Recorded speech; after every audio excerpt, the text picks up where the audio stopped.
we're in the middle of nowhere. Suddenly my bike lost all drive. It was like it was in neutral. We pulled over, the chain has popped off the front sprocket. And looking at the front sprocket, yeah, it's pretty worn. And Tom mentioned that at the last stop, he noticed the chain was pretty loose. So yeah, must have been enough slack in it to hop off the front sprocket.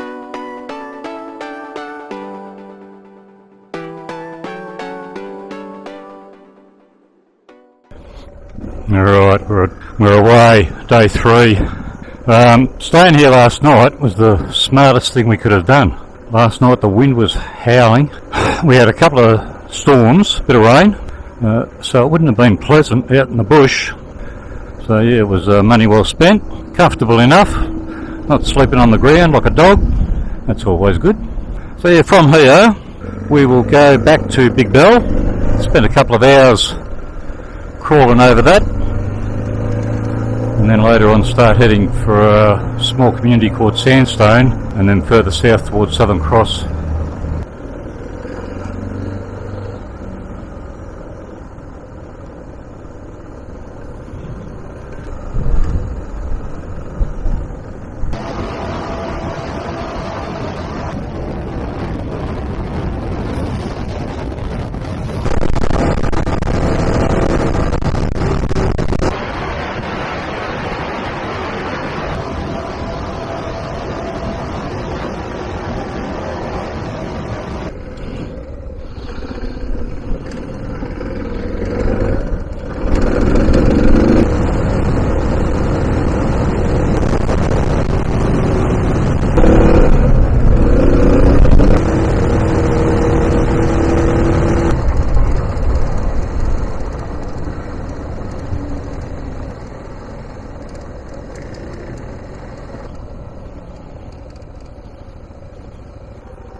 Well, gazetted in 1936, population of 850 at its peak in 1954, but it closed in 1955, and from there, of course, the town just slowly became abandoned.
something that has pricked Tom's interest. There's a plaque up here in the shade. Masonic Lodge. Hard to read. Built 1899 of timber and galvanised iron with pressed tin. Certainly withstood the test of time. Closed in 1979 and is now privately owned. I guess it's heritage listed, so sort of locked in as to what you can do with it. Right, we've returned to queue. We're going to refuel, maybe have a bite to eat.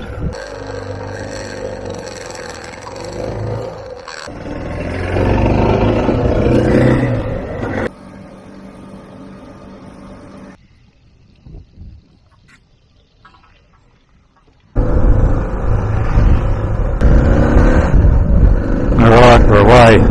Probably ride for an hour, pull over, have a break. It's probably about 200 to sandstone, I think, mostly dirt. Not too many businesses still open here in Kew. Real struggle for these small towns now to exist. Fly in, fly out workers to support the local communities.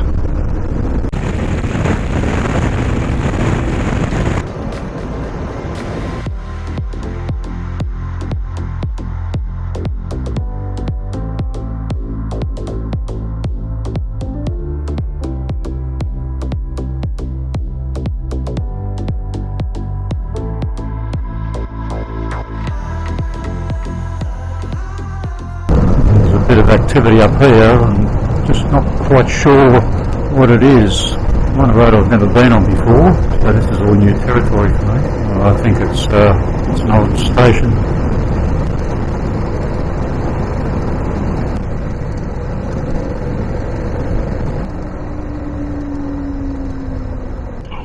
I'll just wait for the others to catch up.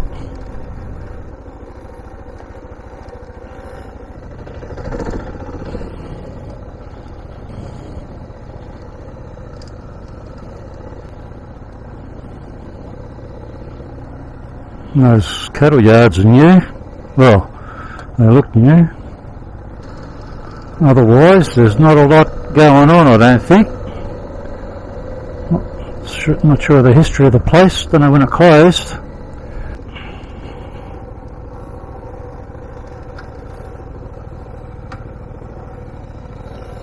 Sign there saying smile, you're on camera. Don't know whether to believe it or not. Not that it matters.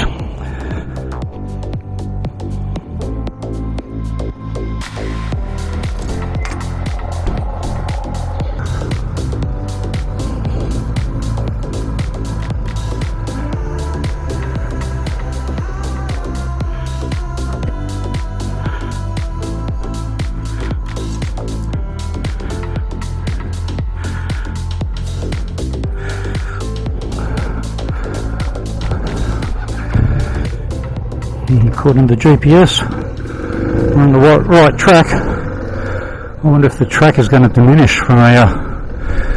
I guess we'll know soon enough. This is actually the new homestead, so we're just going through this bloke's property at the moment. That's why the gate's there. Keep animals and livestock in or out.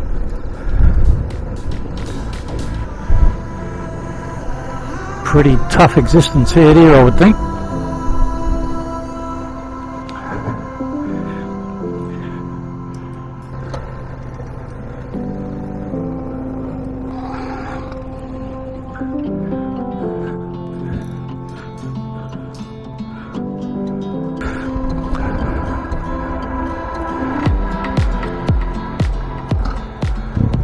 Well, according to Tom, we're not on the wrong road, but we're on one of two options. But according to my GPS, we're still on track, so I think we'll be fine. No, this road's improved, so I think we'll be okay.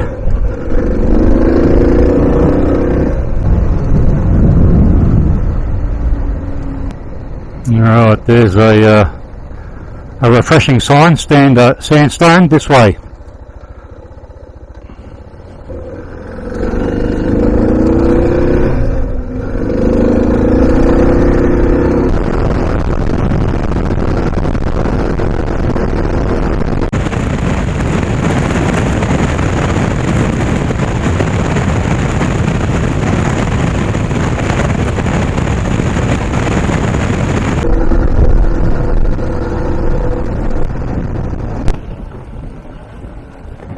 just approaching Sandstone.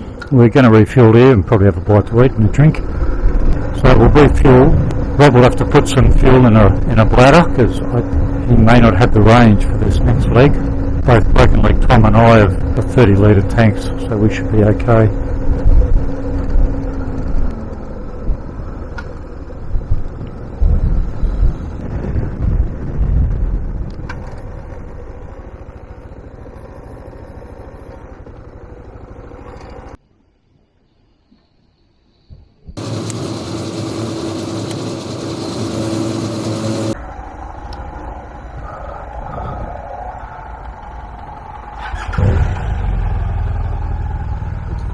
Degrees.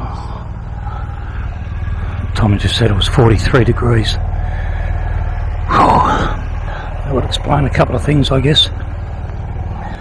Okay, from here, Rob has not been around this neck of the woods, so we're going to go have a look at some of the things on the Sandstone Heritage Trail. Fill in a few minutes. We won't be there very long because I don't think people want to stand in the sun too much, but seeing we've come this far, we may as well tick them off the box. So yeah, it's just a bit of a loop, and it will actually bring us out onto the road that we want to take to get out of here and head towards a place called Dimel's and Southern Cross. Here's the turn up there, Heritage Trail, London Bridge.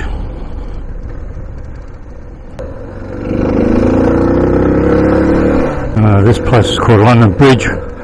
Was popular with picnickers and the like from Sandstone. I've actually seen a photo with a horse and buggy atop of that arch, but I think over the years, yeah, it's just naturally degraded, probably unstable and unsafe now. I think people are too interested to get off and smell the roses. I don't blame them in 43 degree temperatures. I don't know what that is, about 103 degrees Fahrenheit or something for you non-locals. It's it's warm temperatures. I think everybody wants to just get to our destination and shed a few layers.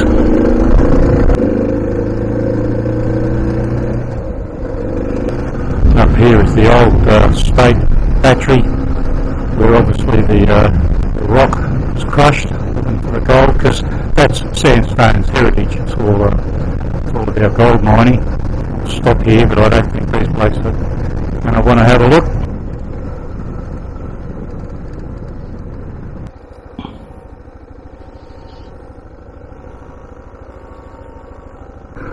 Rob's just pulled me over, and he's right, I'm on the wrong road. This is the road that takes us to Menzies, and it was because I did the Heritage Trail that sort of threw me off. So we're going to turn around.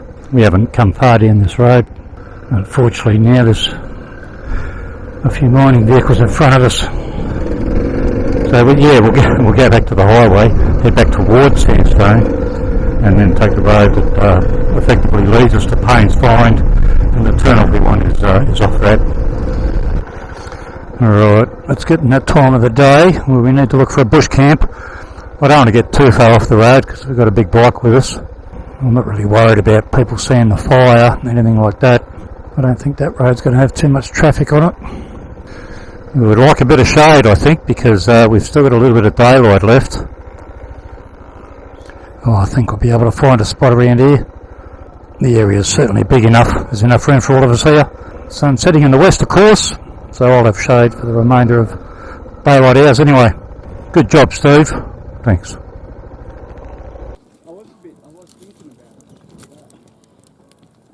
We were sitting around the campfire watching the light show, and then it just started bucketing down.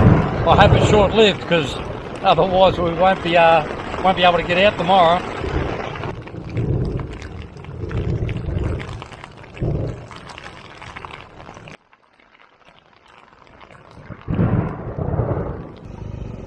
Alright, morning of day 4. The rain last night, more than I would have liked. It's actually drizzling slightly now. But anyway, yeah, got a reasonable sized day, about 450 kilometres. Gonna aim for foolhardy.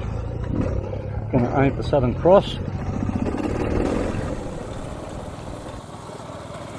Gonna aim for Southern Cross. Got a resupply there for fuel and water.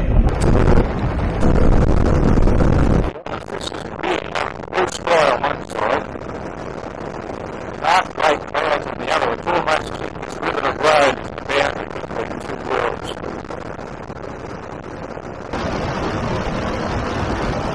Well, the landscape has changed suddenly. This must be Lake Barley. I see a homestead there. I don't know whether this ever has water in it. Oh, actually it looks like water over there.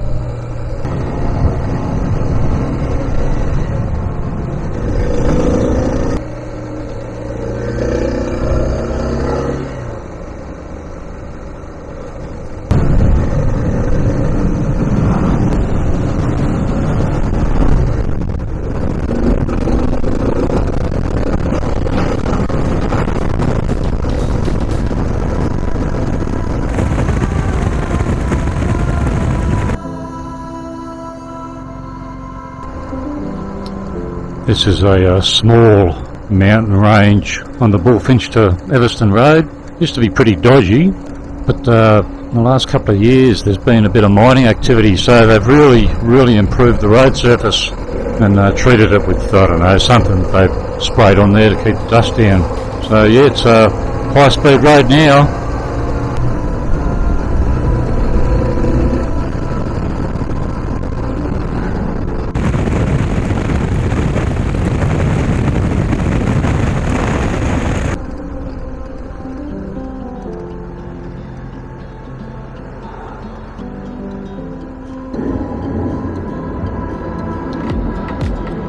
You just don't expect a quadruple road train in the middle of bumfuck nowhere.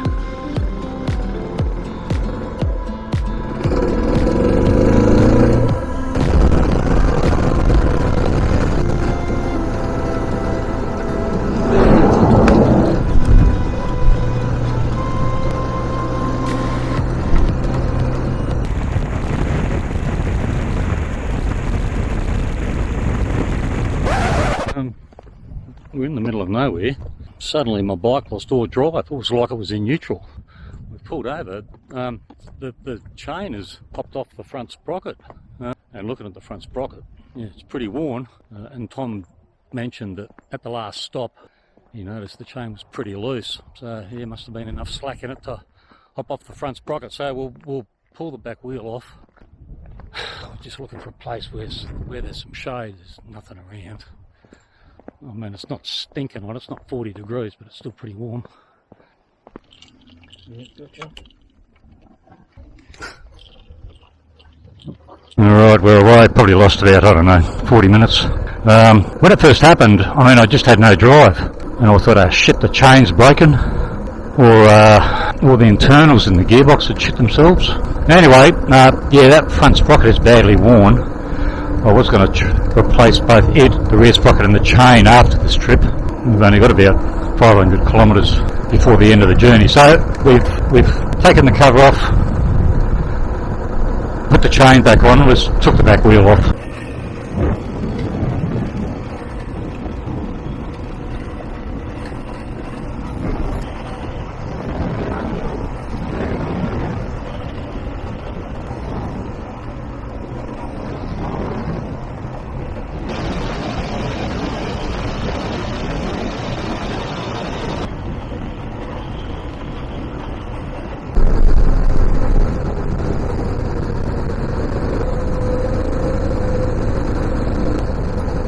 We're just approaching the small community of Bullfinch. There's not much left here anymore. There's an abandoned gold mine nearby. I guess that's why this town existed. There's no services here, no general store, no fuel, nothing like that. We're back on the sealed stuff now. It's about 40 kilometres to Southern Cross. I'm sure the sprocket will get me there. When we get there, we'll just have a look, see how loose the chain is, see if there's anything we can do, and take it from there.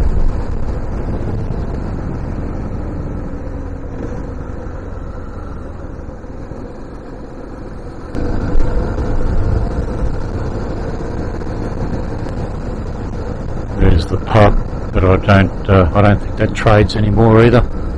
Looks pretty close to me.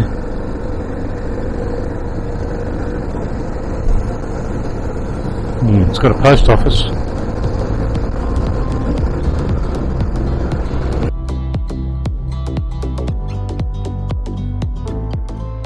No man is an island. The system works. To me, care of the post office, Southern Cross. Boom. Good on you, Chris. Thank you. Probably won't need it, but no sense taking a chance. Alright, in Southern Cross, I've been able to pick up the tube. Good on you, Chris. We've been able to refuel and pick up a couple of tins of food. There's no sprocket suitable for Suzuki DR650 in town, which doesn't surprise me. So we're going to start heading west back towards Perth. That's the safest and best option. Don't want to take any unnecessary risk. Well, we're going to head south, but that is quite remote and isolated down there, and I'd rather break down on the side of Great Eastern Highway than break down in the middle of nowhere.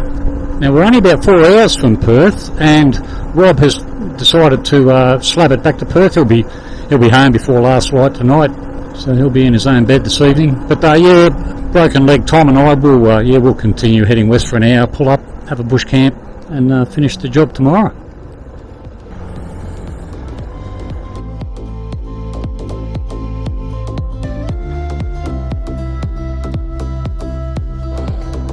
Alright, time to start looking for a bush camp. There's only the two of us because Rob has already headed back to Perth.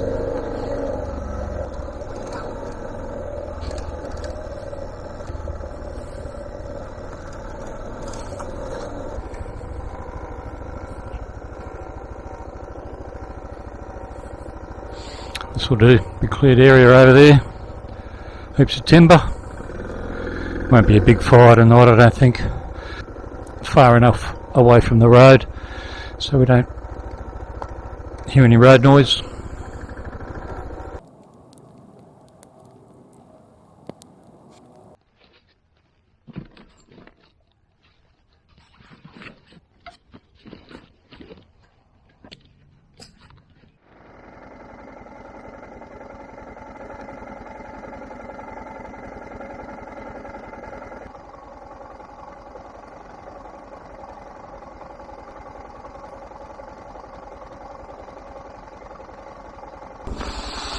Alright, morning of day 5.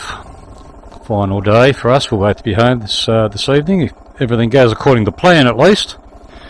We've tightened up the chain on my bike again, 1 notch. Got about 400 kilometres to go. So I guess every kilometre I get closer to Perth. There's 1 kilometre less that I've got to be towed. I think it'll be okay. We'll just take it a bit easy. I'm a bit worried about overtaking road trains and that sort of thing, because clearly I'll be on the other side of the road. If the chain snaps or breaks or comes off, could have a rear wheel lock up and that could be disastrous. So we'll just take it a bit easy, be a bit cautious, but I think it'll be okay.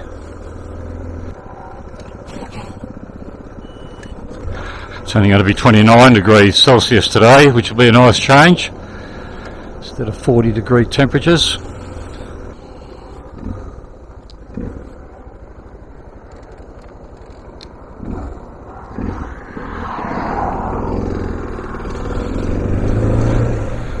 We'll go for about an hour and a half and then pull over and have a cup of coffee, something maybe. But look, anyway, if this is the final approach, you know what that means. See you on the other side. Oh, one last thing. Big shout out to Tony at the Calabaran Pie Shop and Bakery. Delicious.